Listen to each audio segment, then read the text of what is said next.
my father and I, we don't have the same relationship my mother and I have, but my father did his best, and he's a really good man. And my mom also did her best, and she's an incredible woman, but they're so different. My mom is positive. My mom is action based. My mom is very much the kind of person who says, just get out there, be good to people, and do your best, and try, try, try, try, try. And my father is the opposite. My father is very pessimistic. He's negative. He thinks everybody's going to screw you. The world is a bad and scary place. And so I had these two very, very clear contrasts in my life. What's really funny about that is my mom was the one with the W-2 job. My dad was the one who was the entrepreneur.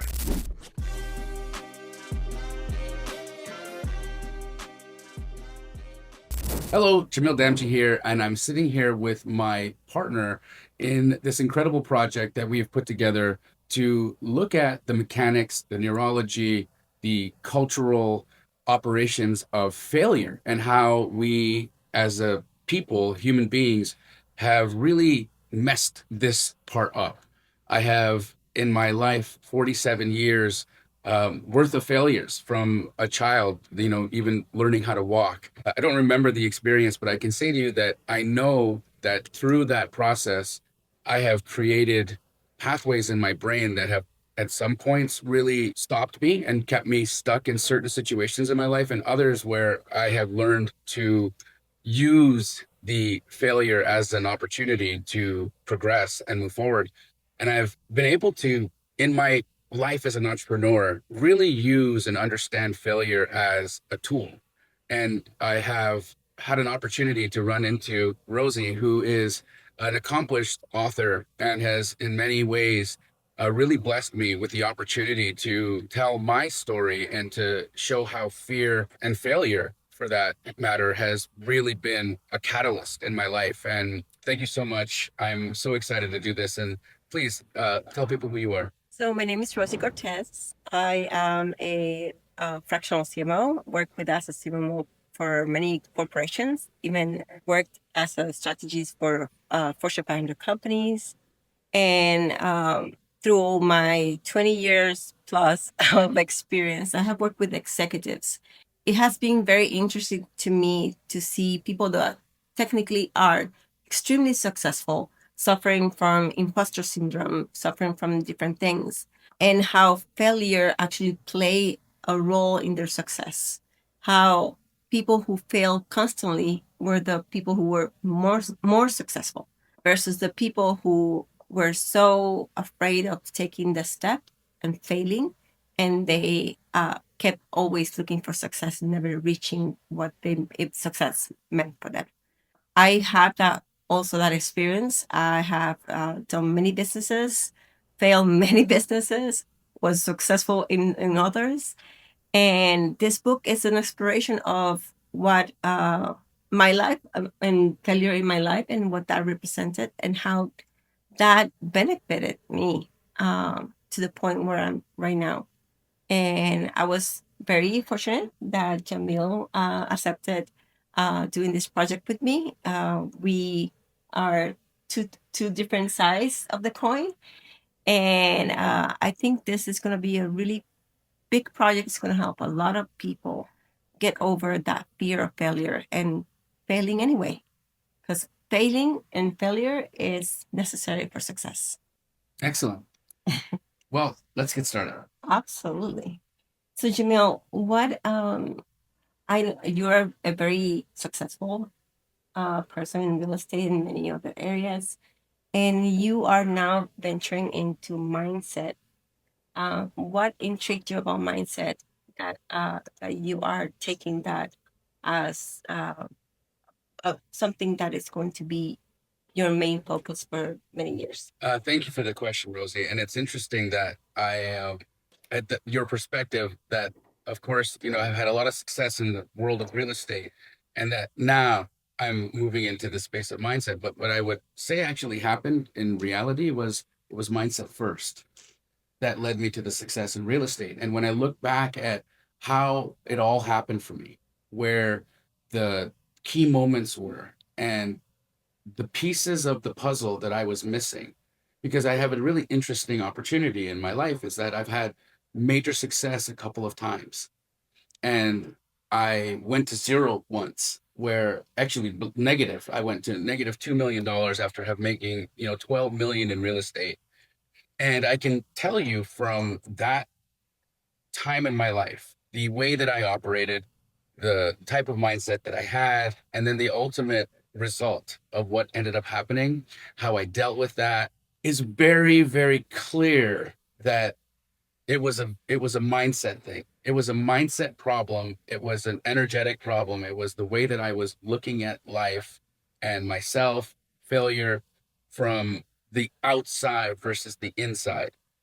And when I went at it from that approach, I really struggled. I had a really hard time even maintaining and keeping any of the success that I was getting. It was eluding me. Every time I would gain something, I would lose that and more. It was so frustrating for me because when you're an entrepreneur and you achieve and you get success and you get hit a goal, it's like a massive rush, and it's the evidence that you need to carry more and do more and do more, and that evidence is very important in the life of an entrepreneur.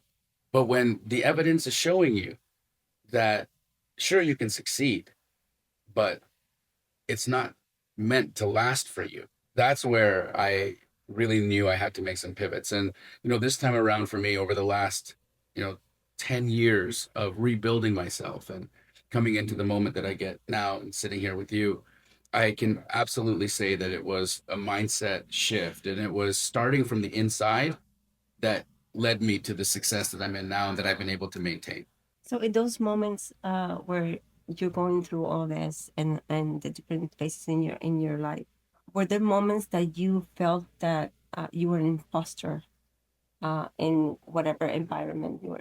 I absolutely did feel like I was an imposter. The reality was, Rosie, is that I didn't have a pedigree in real estate, and I didn't get into real estate by doing the traditional route that most people do, where they become real estate agents or they study investing and then they come in and they do something and they make it happen. For me, I saw an opportunity where I could make some money. And that opportunity, because I really didn't know the mechanics of how to make it go, led me down a path of exploration where I started researching what the mechanics were that I needed in order to create the deal or make the deal happen. And oddly enough, I was successful at that. And it was so funny because I had no history in real estate. I'm actually supposed to be a doctor. I mean, I'm of East Indian descent, and when I was really young and into my middle school and high school and then ultimately college years, it was laid out for me, for my family and even in my culture, that in order for me to be seen as a success, in order for me to attain the approval of my family, to be able to have better life opportunities, if I went down the path of medicine, that all of those things, all those boxes would get checked. I would gain the approval of my family. I would be gain the approval of my culture and my community. I would have a successful life. I would have all of the trimmings and the accoutrements that come with that success, and I would be happy. And then it didn't happen.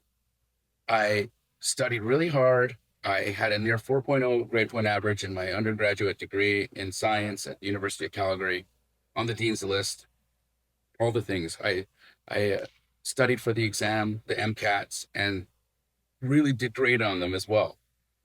And the next step, where it was somebody interviewing me for getting into medical school, it's a step process. You don't just apply and get in. You apply and then they have an interview and then they choose from that. I failed that miserably, and I don't know how. So ultimately, for me, being a doctor wasn't about helping people. It wasn't about excelling in medicine and being the best surgeon or the best ophthalmologist, or I'm going to be a plastic surgeon.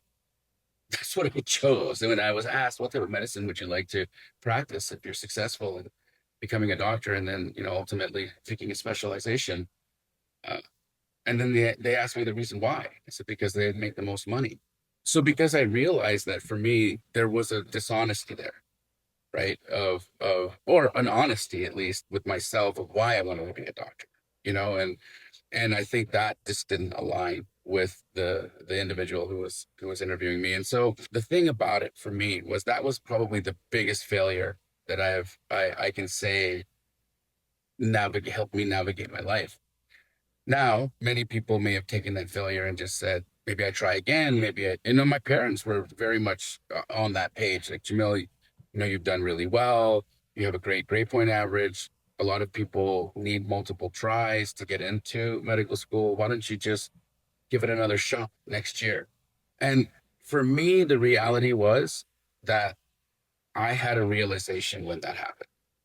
The realization was that I had outsourced agency in my life to another person. When somebody else got to decide for me what happened, that's where I drew the line. And if I was going to suck and fail, then it was going to be on my terms. And if I was going to succeed and achieve, it was also going to be on my terms. I wanted to decide. I wanted to be the product of that. How old were you? I was in my early 20s. So this would have been 2001, 2002. Yeah. That's really young to have that knowledge about yourself. Yeah, I'm so grateful. I'm so grateful that I had the insight to be able to have that, you know, pushing me and guiding me.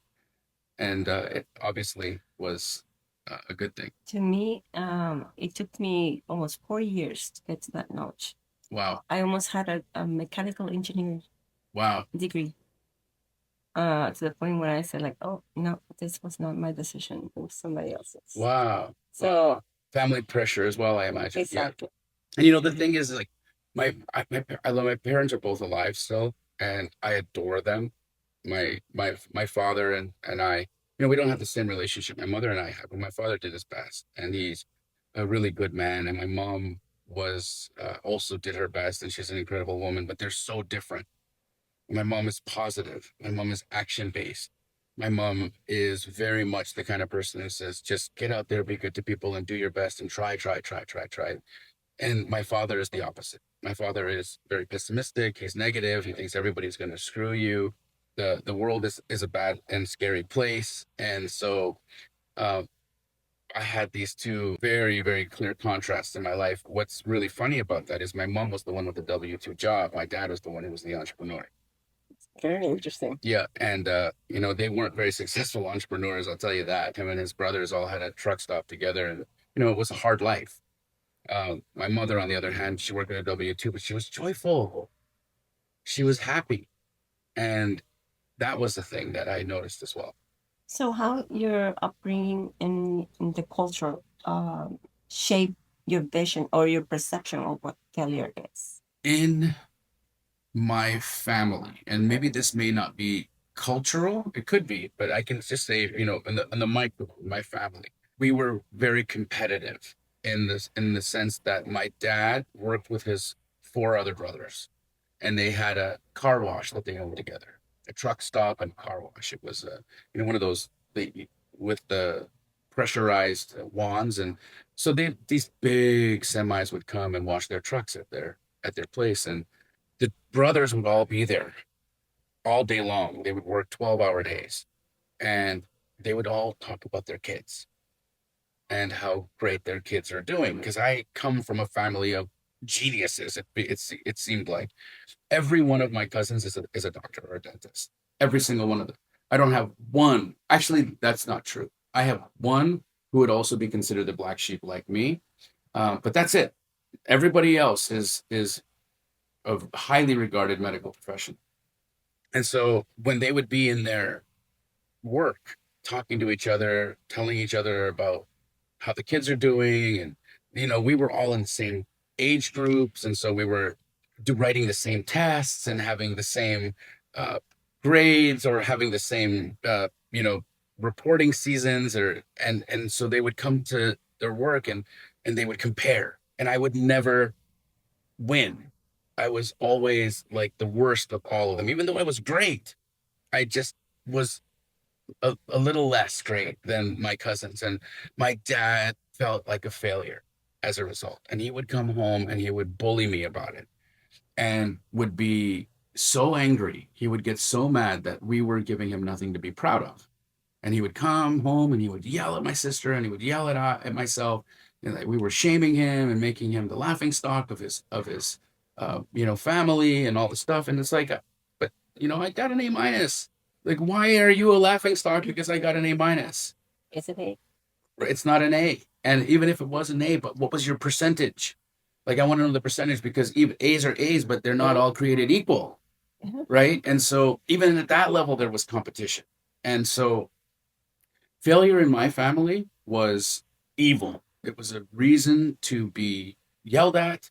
It was never an opportunity. It was the end of the world. Failures would be the end of the world in my household. Like even when I got into a little fender bender, the way my father acted when he would come home when he found out about the accident was like we're about to lose our entire life as a family. Like our house was gone, our car was gone, our everything was gone. We couldn't get access to the bank accounts. Like that's how bad my dad would treat getting rear-ended or rear-ending somebody.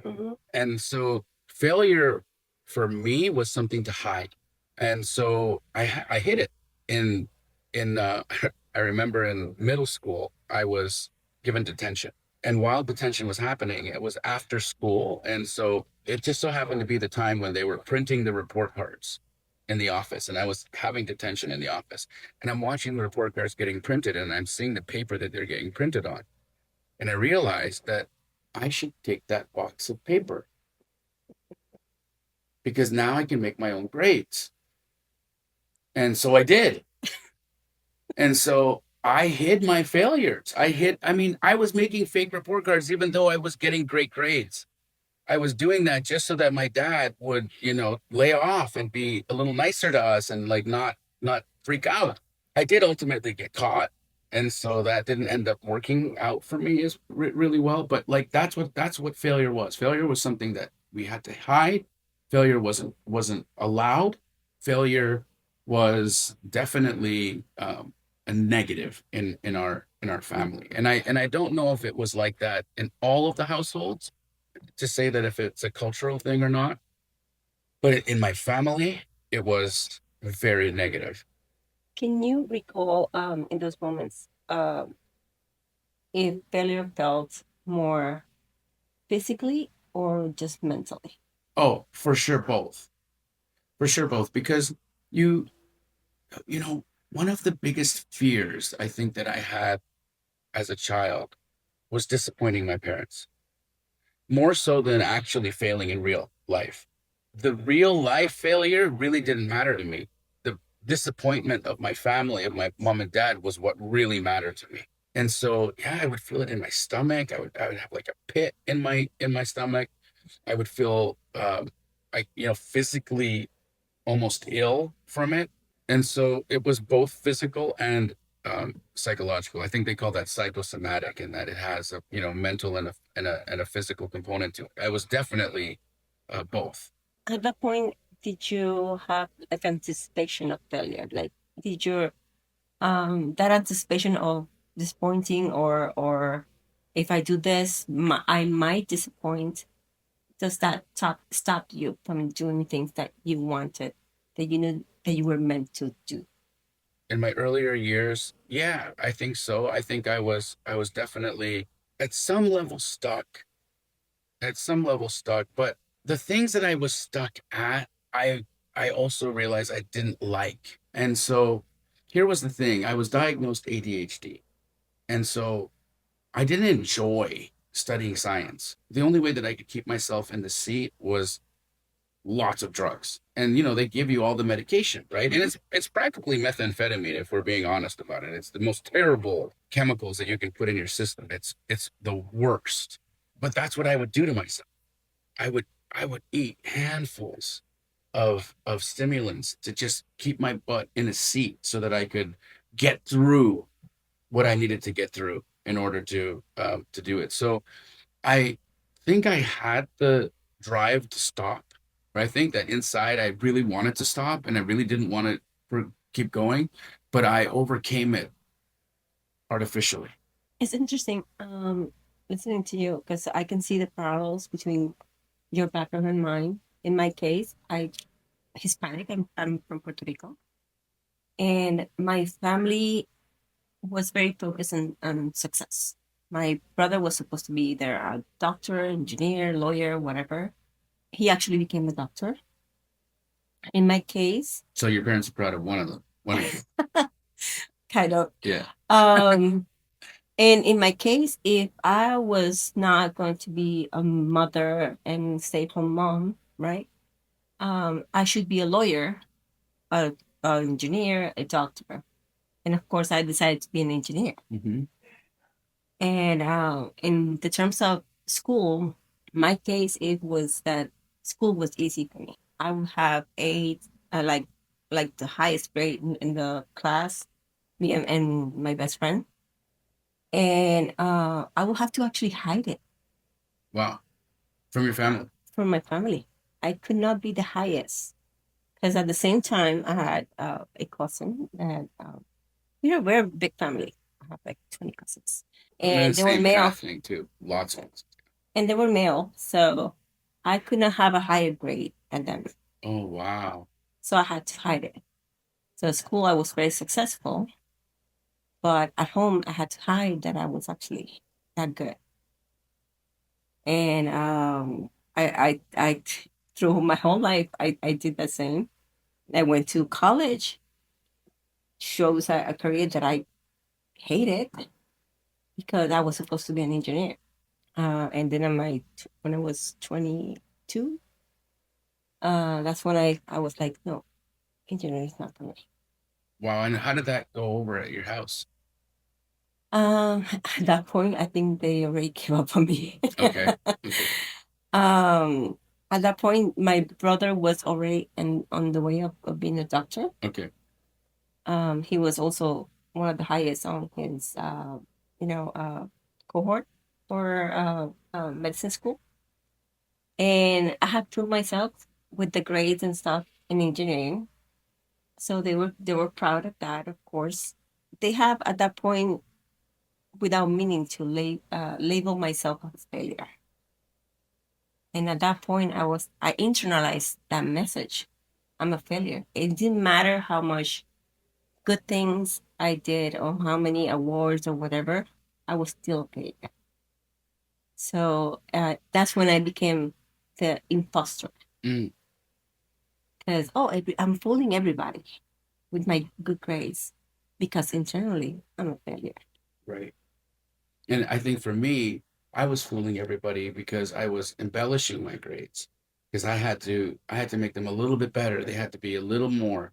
And man, I would love finding out what my cousins would get and then just beating them by a little so that I would give my dad an opportunity to go and gloat.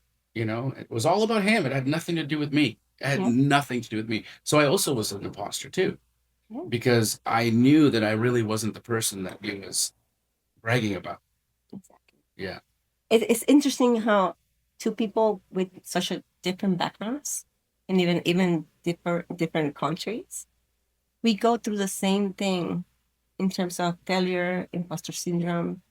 That is it comes to us from our surroundings, our upbringing, that then transform into our self image, and then how that root actually continues to affect us throughout our whole life, even to adulthood. Hmm. Like I raised my family, my kids are adults, and I still struggle with failure and with imposter syndrome, Yeah. even though I consider myself a successful person. Right.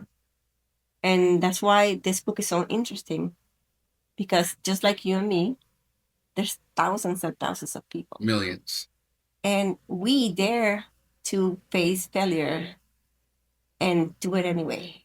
But there's thousands of people that are so into the expectation, the waiting to be ready to avoid failure that they don't move, they don't do anything.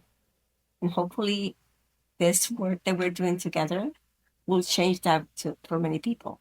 They will find the tools and the things that they need to see that failure is actually a good thing. Because how many things did you learn every time you failed? Oh my God. It was, I mean, it was the catalyst, right? It catapults you into the next greater thing. And I don't think that the success is even possible without the things that you learn in the failure. I don't know the moves that made me win until I learned them in failure. And so it's a really interesting thing that you get exposed to the plan, you get exposed to the materials, you get exposed to the strategy that is required to win in the failure. We hide from it so much, and we're avoiding it at such a high degree that we end up missing the strategy, missing the tools that we would gain in the failure because we're so scared of the failure. But that's where the gold lies. And it's, and I think again, it's a cultural human thing, right? It is a human thing. And even though Puerto Rican, Indian, I know many people from all different walks of life, and so many are parallel in this reality or in this thing. And it's because I think that it's a biological mechanism. And that's why I was so interested in doing this with you when you approached me about it, because I understand. And even I'm so grateful that even though I didn't want to be a doctor, I got to learn about the brain. I got to learn about chemistry. I got to learn about physics. I got to learn about all of these things that I now use in my life more than you would ever know or ever imagine. And I don't have to use them as in cutting people open and solving their small chests.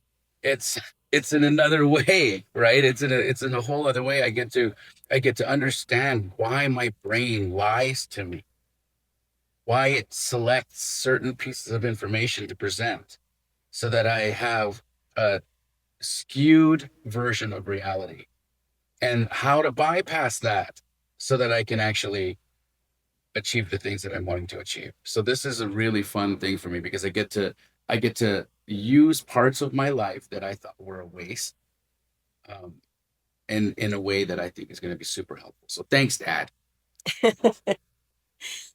It's very interesting because through the book we have learned that failure or how we react to failure is not only psychological, it's actually biological. Hmm.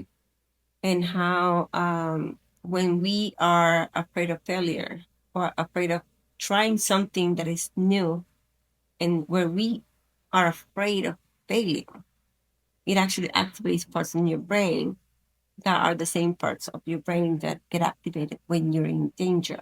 Right. So your brain has now a way of making a difference between, is he or she about to die, or it's just rejection. Right. It will react the same. So when you learn about all those things, what was your reaction to it? Because you have applied that knowledge into your life and to what you teach other people. Yeah. So once I learned about it, I felt empowered, honestly, because it gave me an understanding of A, what's happening, first and foremost, right? And then B, what I can do to use that to my benefit.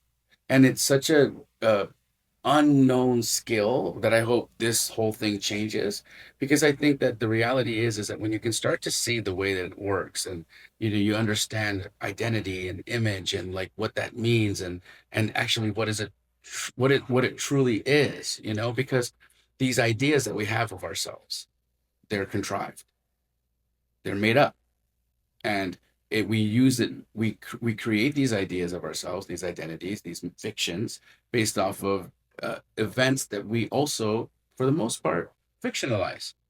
Because even when I'm thinking about, if somebody asks me, how did your day go, and I describe my day, aspects of what I'm describing there may or may not have happened the way that I'm perceiving them to have happened, because it's going through the filter of me, right? And so there's my version of what happened, and then there's the real version of what happened. And I know that my version of what happened is not entirely true.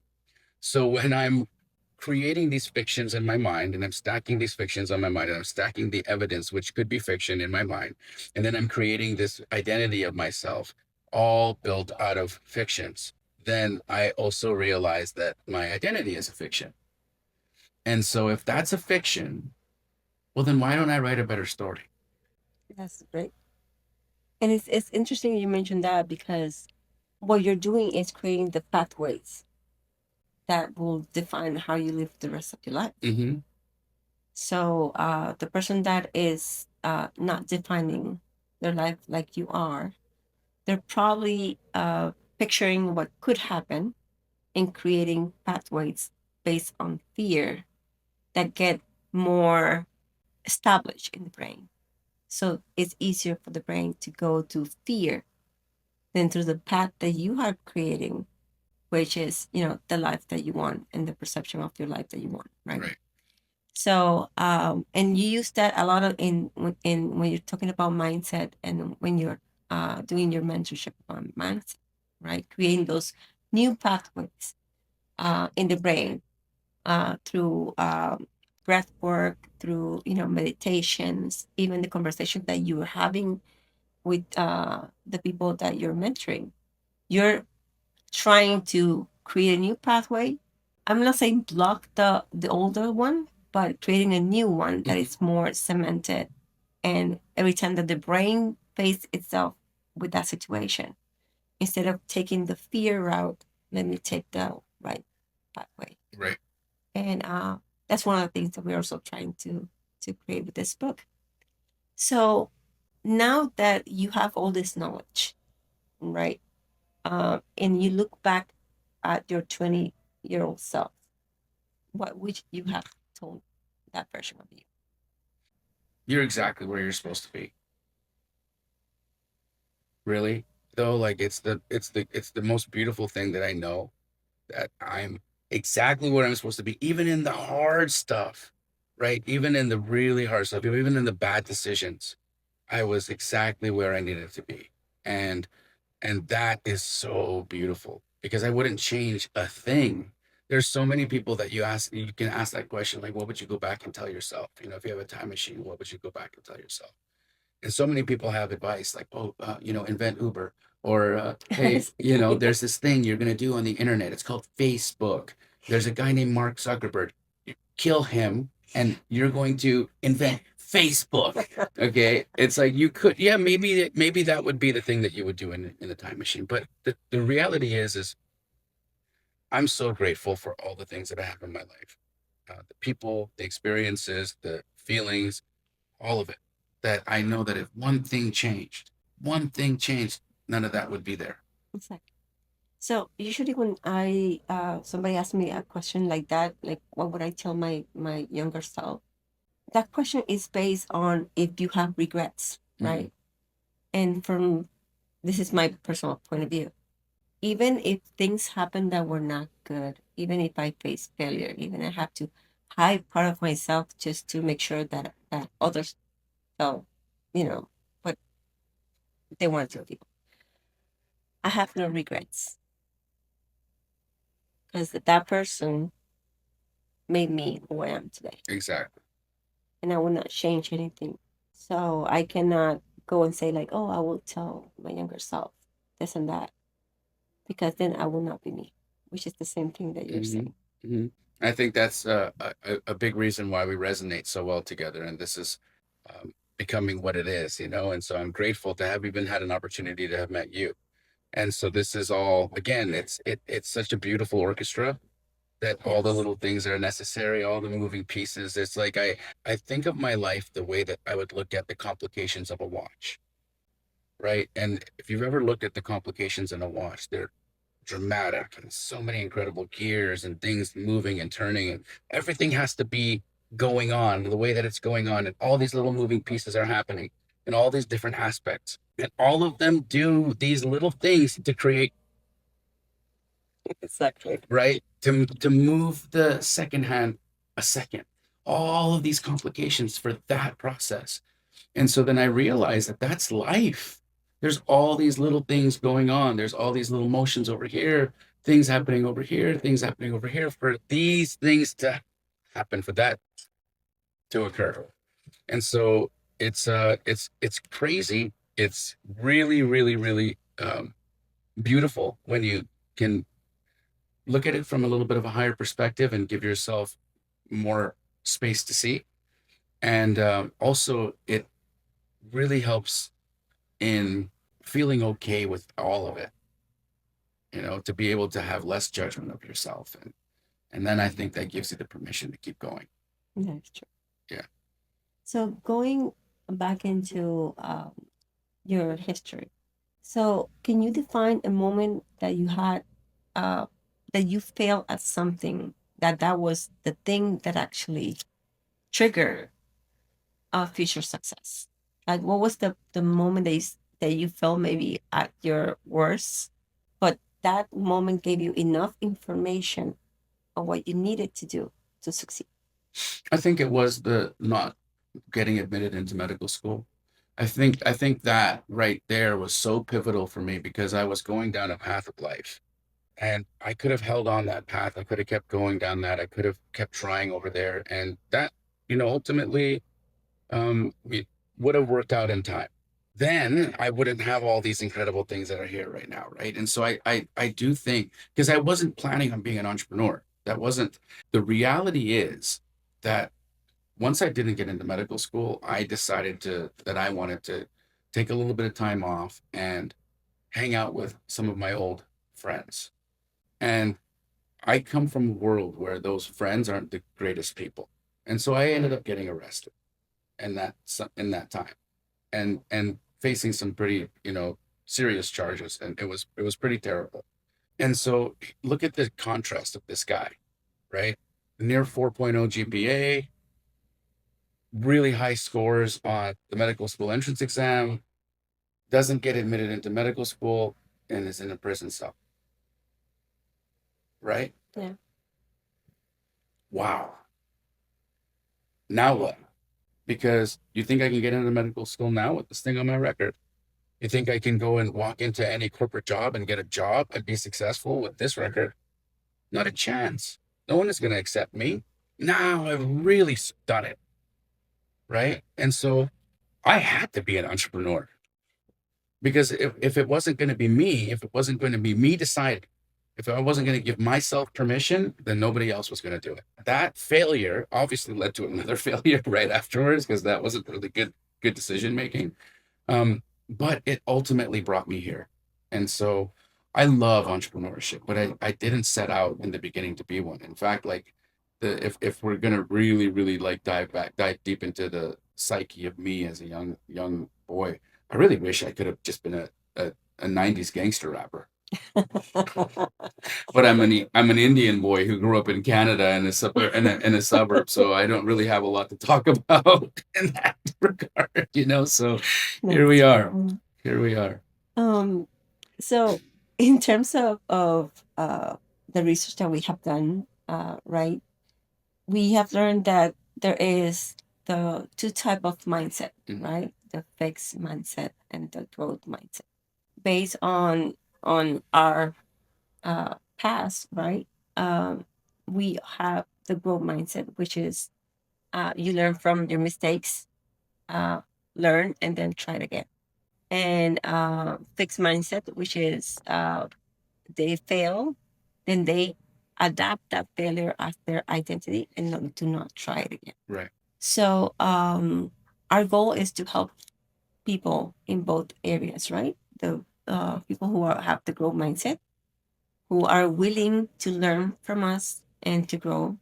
But we also want to help the person who has adopted that identity of failure and is afraid, and that fear has them paralyzed, right? We want to make sure they understand that failure is not something to be shameful of, and that if they are open or allow themselves to open themselves to failure, there's a whole world waiting for them. And there's a whole new life that could be theirs if they just dare to do it. Right. So in terms of that, it's interesting how just a change in that pathway that we were talking before, that decision, that moment of deciding, this is not the life that I want, this other one is the life that I want. It's that carving that connection in your brain is enough just to grow from a fixed mindset to a growth mindset. And that growth mindset can change your life. Absolutely. It will. I think that it's undeniable from the evidence that I've seen now with people who have, many of whom have come from fixed mindsets and then into adapting into a growth mindset and understanding out of, self-assessment and really being honest with themselves about the way that their mind works, and then giving themselves that distance between their thoughts and who they are, right? Because there's an interesting thing. We are so attached and identified with the things that happen in our head that we think it's us, right? It's not. It is a series. How many times? And I this example for me is one that I really cling to because I think that it paints it out well for people. Have you ever driven down a highway and just had the thought of driving into oncoming traffic? Not doing it, but just like, what Yes. if I just drove into oncoming traffic Yes. and everybody died, right? Yeah. You've had the thought. Yes. I've had the thought, and I think anybody reading this or watching this right now will have had the thought too. Most people will have had the thought. Yes. But are you suicidal? No. I wasn't suicidal, and maybe if you are suicidal, obviously call somebody, and I send you a lot of love, and I hope that you can talk to some people. But that right there is evidence for me that I'm not my thoughts. And once I understood that, then some of the crazy things that can happen in my mind, because crazy things happen in my mind, and I think they happen in everybody's mind. And so that fact also is really interesting. That okay, all of this is not you. This is just 70,000 energies, or 70,000 entities, even, or 70,000 ideas that have flopped around in there in a day. And because that's how many they say we have in a day, 70,000 thoughts, right? This is crazy to me. But the fact that that's how many happen and that's what it is, well, you can't be 70,000 different things. There's no chance. And so the cool thing about it is that if you know that there's a difference between who you are and what you think, then you have power because you can actually change the things you think. You can change the things you think, right? Like I can ask you right now to think of something. Yep. Make Then a conscious decision. Exactly. And I can ask you then to change that thought into another thing. And then you can do that. And then you can do that. And you can do that. We're the only creatures here that can. And so that's pretty impressive and pretty powerful to be able to have the agency to do that, the consciousness, the conscious choice to do that. And so that's what I think is really the meat and potatoes of this, is that giving people the opportunity to make the conscious choice, to see it for what it is, to be honest with themselves, and then make a conscious choice and choosing the other thing. And the more times you choose the other thing, that's what's going to create the road. It's like anything else. If you've ever been out in hike, if you've ever hiked, and you'll see that there's really, really well worn paths. Mm-hmm. And then there's some that are not so well worn. There's some that you can see it's very, very, very faint, but there's a clearing, and you can see that there was definitely somebody who traveled there. And that's the path that I'm hoping that people learn that they can take. Exactly. That's a very good analogy. So that's exactly what happens in the brain. Right. It's interesting how things like, for example, meditation, affirmations, can help you make that conscious decision and then start that path of becoming who you want to be. Mm-hmm. In terms of meditation and all of the things that you can do to help yourself, right? One of the things that is constant in many research about neurology, psychology, and mindset is that what you repeat is what happens. So the thought that you repeat in your head Mm-hmm. is how you perceive the world and then how you act. Correct. So that conscious decision that you make can actually have the power of putting, if you're consistent in that thought, of course, and changing the way you act in your surroundings, how people actually perceive you because you're acting different, and then that will change how other treats you and the things that come to you. Correct. And what's also really interesting about that is that when you do a thing enough times consciously, it becomes unconscious. And that's part. That's why I think meditation and breath work has been such a powerful tool for me, because I learned that you can really reprogram the subconscious. Because there's things that I've done in my life, right? Where I'm like, why do that every time this happens, this is the result. Every time this happens, this is the result. I do this thing happens and I go here. And I don't even remember choosing that, right? And so I know the subconscious mind is at play. And I've also learned that 95% of your day is on autopilot, subconscious, right? Again, anyone reading this right now or watching this, how many times have you driven to work on autopilot? For me, like it was a really, again, a scary realization that there was a moment that I, remember getting into my car and I drove from my house to my office and I had no idea how I got there. No idea. And like I was out, blacked out, right? But nobody died. And I was on the freeway and I stopped at every red light. And I indicated when I changed lanes. Like that's how powerful autopilot is in our minds, that I can do all of that and have no clue what's happening. Well, if that's what it is, then how do I make my life that way? And so you've driven that road to work so many times that it became habitual, that it became unconscious, right? And so that works in all things. So driving a car to work, driving from my house to my work is a thing that I've done so many times that it's become unconscious. So then if I know that there's specific behaviors that are predictors of success, then if I do those actions enough time, regardless of what the result is, they'll become unconscious. And if they become unconscious, then every time this happens, I'll do that. And for me, that was the formula to win. That's why I've been such an advocate of meditation and breath work, because I realized to give you access to the subconscious mind. And it happened to me on accident. I was reading a book. I'll take you back to it was 2016. Okay. I was about 2, 3 years married and struggling health, struggling in life, struggling with um, substances. I would consider myself an alcoholic at the time. I had had a motor vehicle accident years prior that had gave me a really dysfunctional relationship with pain, and as a result, pain medication.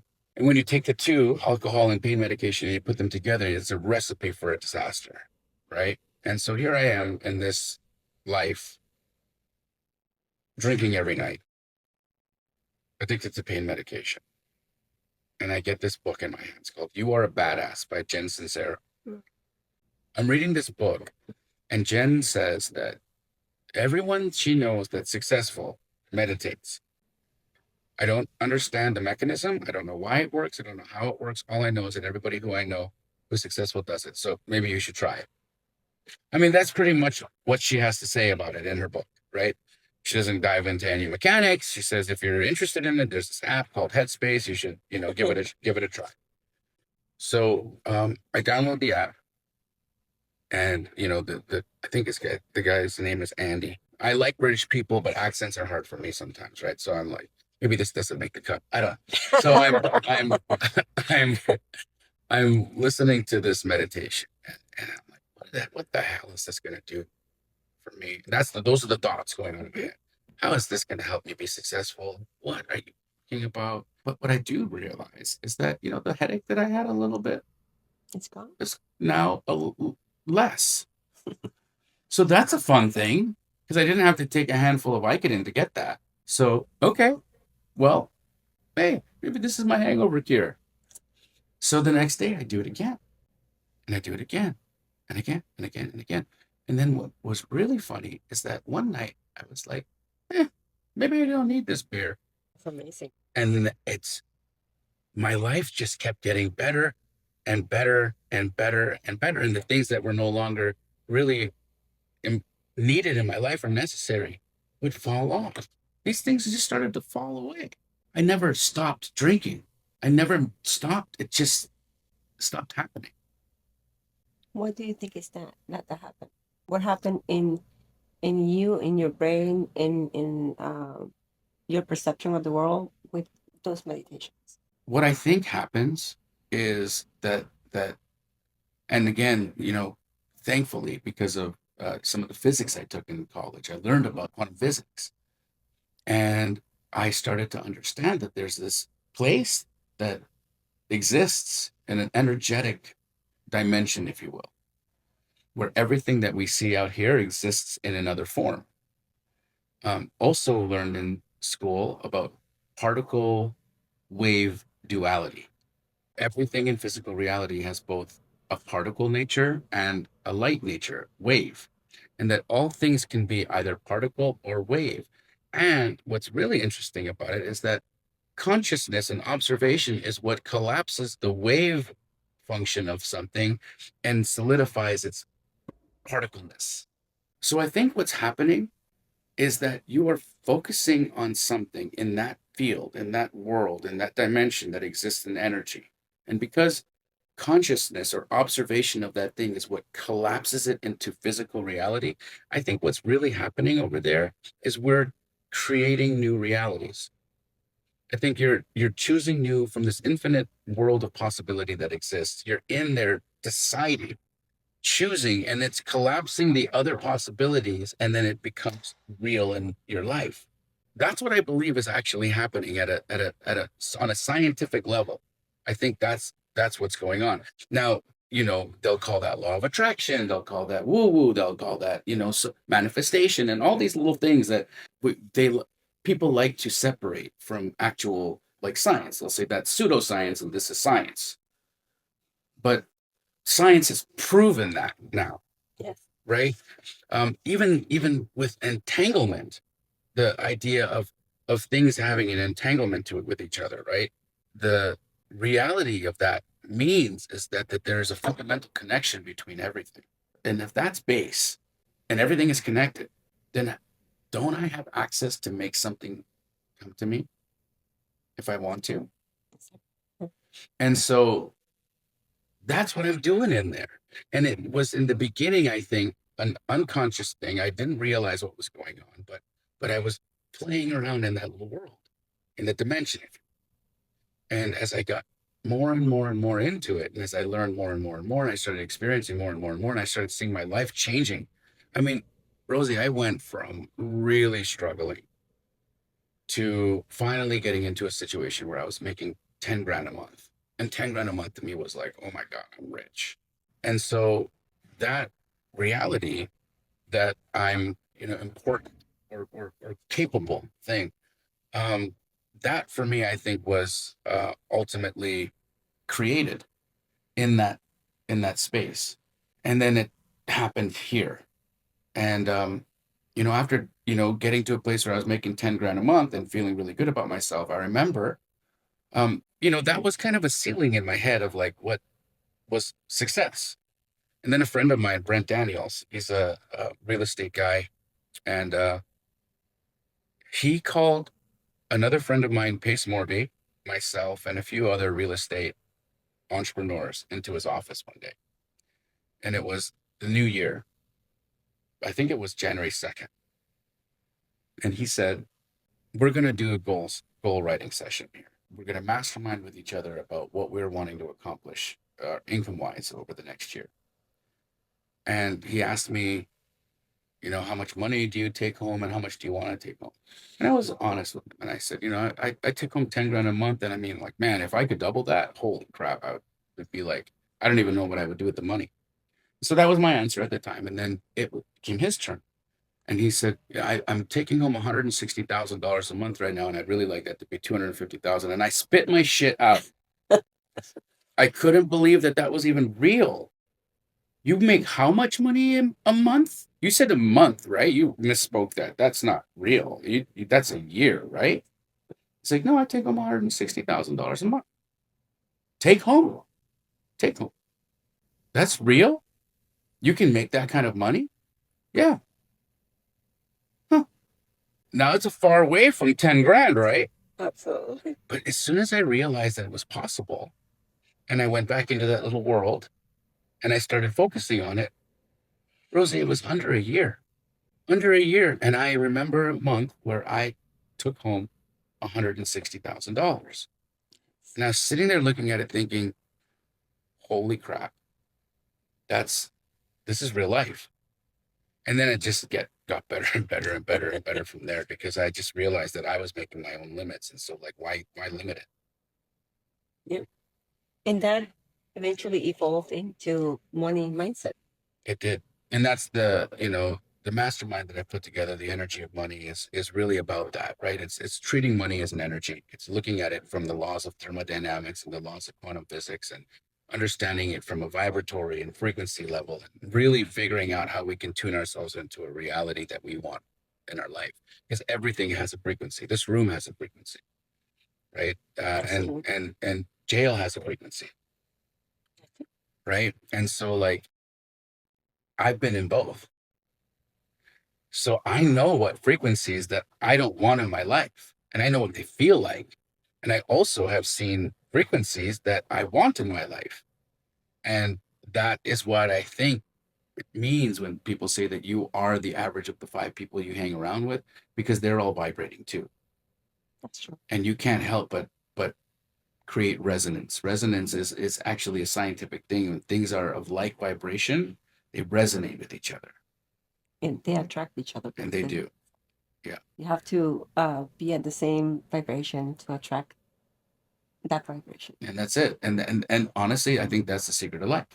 Absolutely. It's that everything you want, you need to be. So, what is your goal with your new mentorship? I want to help people redefine the relationship that they have with money.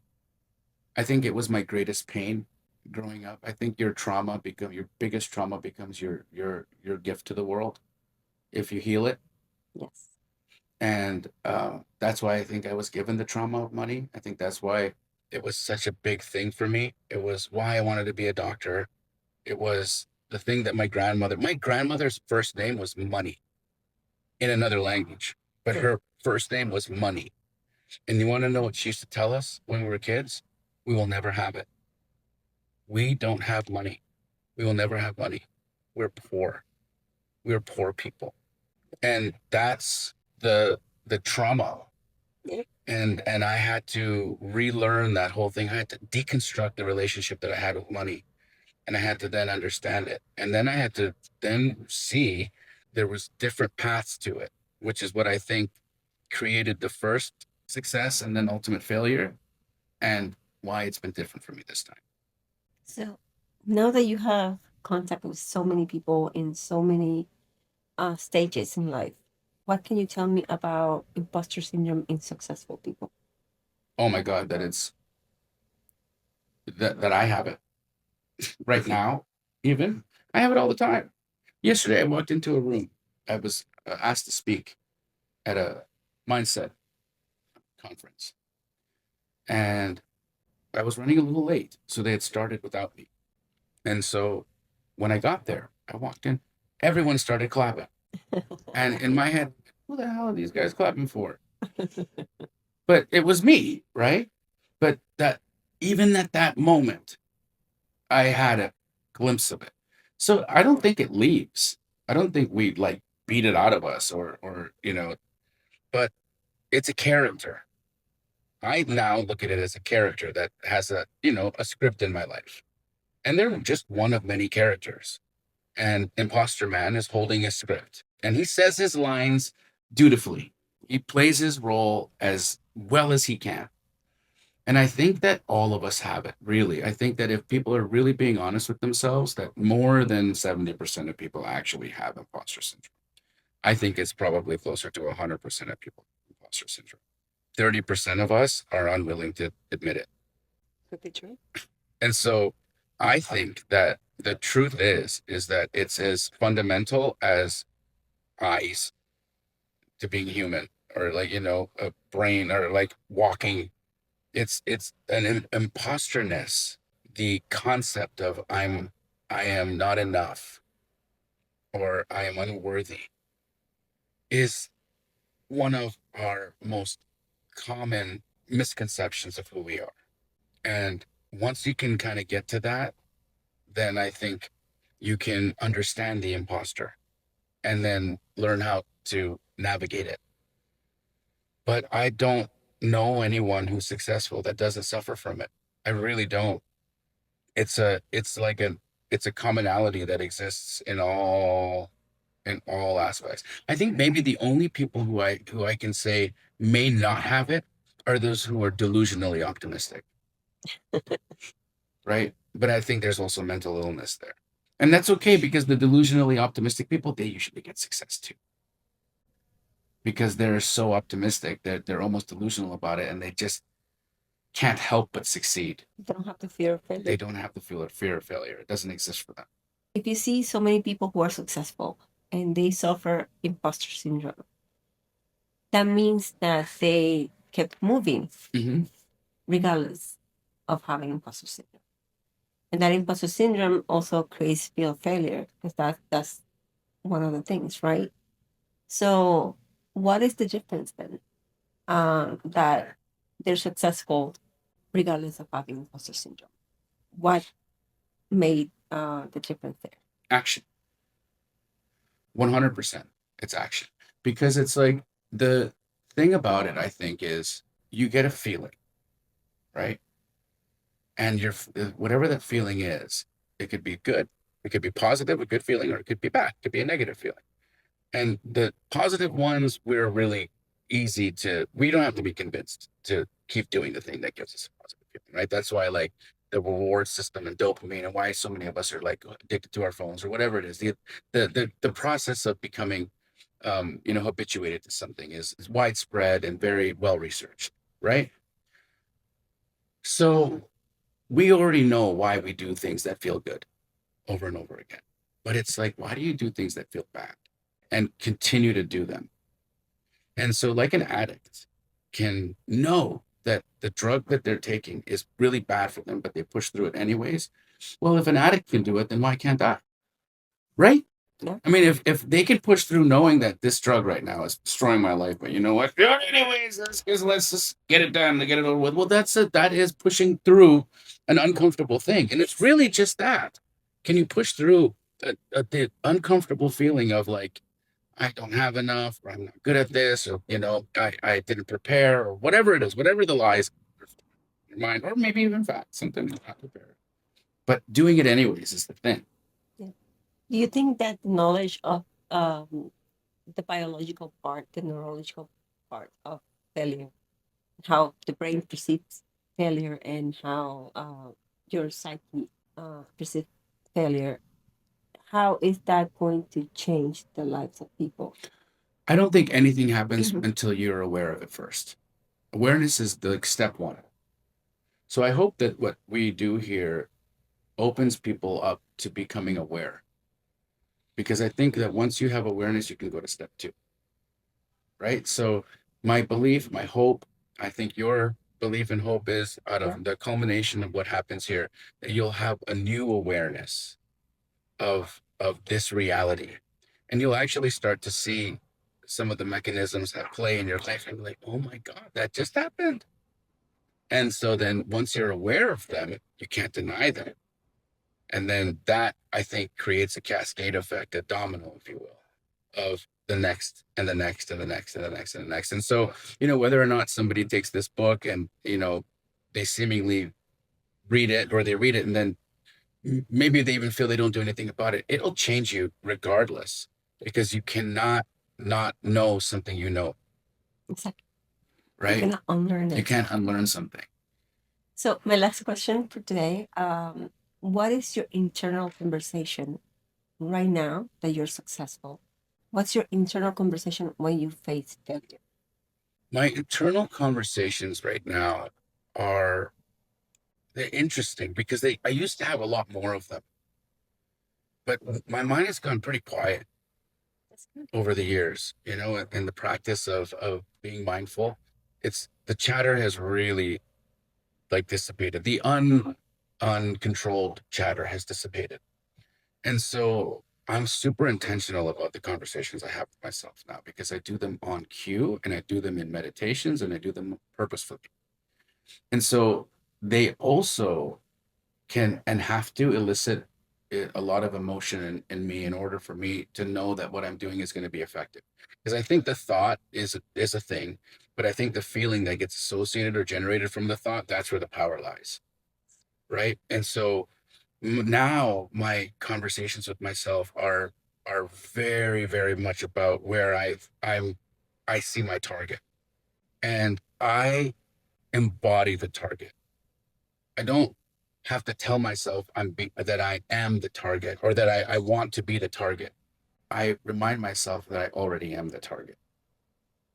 And that when I remind myself I already am the target, then I can feel like the target. And then I am and become the target. So that is a process that I am working through daily. And I guess on the failure side, because I think my most recent failure would be my marriage. And it was really hard for me because I really love my ex-wife. She's a like one of the best human beings I know. And so failing at that really was hard. It was really hard for me. And I had a lot of just guilt and I had a lot of shame associated in it too. And I had a choice. I could let the shame become overwhelming, and then let it become me. Let it become the man. I am the guy who fails at marriage. I am the guy who can't, you know, who couldn't keep this family together. I am the guy who can't, please my wife, or I am the guy who is so selfish that just does this instead of caring, or whatever the words are, whatever the stories were that I could have taken from that, because there were so many. I had to consciously choose new ones. And that started with like a detox, right? So I had to detox myself from those things so that I could install new thoughts and new plans. And so learning from that failure ultimately is now the reason why I'm in a new relationship that is a beautiful relationship that is all of the things that I would want and all of the things that have ever dreamed of in a person and in how I am with a person. So had I not had the failure, then I wouldn't be in the success that I get to enjoy today. So it's when things are starting to really unravel in my life, I've now trained myself into knowing that the next chapter is going to be awesome because I know that the awesome ones always follow the shit ones. That's really good. And it's incredible that you took so much of something that is known to be one of the most traumatic situations. I also went through the worst, so I know what that feels like. I'm on a podcast and it was like Thanksgiving. And one of the hosts says, "What are you doing for Thanksgiving?" to me. And I'm like, "Nothing. I'm alone." "Well, why are you alone? Where's your wife? Why don't you go back to your family?" And I broke down on, publicly on a podcast where there was 1,000 live eyes watching this thing. And then, I don't know, tens of thousands or hundreds of thousands that were going to listen to it afterwards. And, one of my best friends, Pace Morby, is on that podcast with me. He left where he was. He knew where I was. And he drove over there. And as I was still kind of unraveling, he just shut my computer down. He just slammed my laptop shut and said, "Let's go." Right. So I'm still not without getting this wrong every once in a while, Of but you course. got to surround yourself with good people who will get you back on track too. That's the thing. We continue to evolve, and our past experience continue to shape us. So You do. Well, thank you so much. Of course, I can't wait till the next one. Absolutely.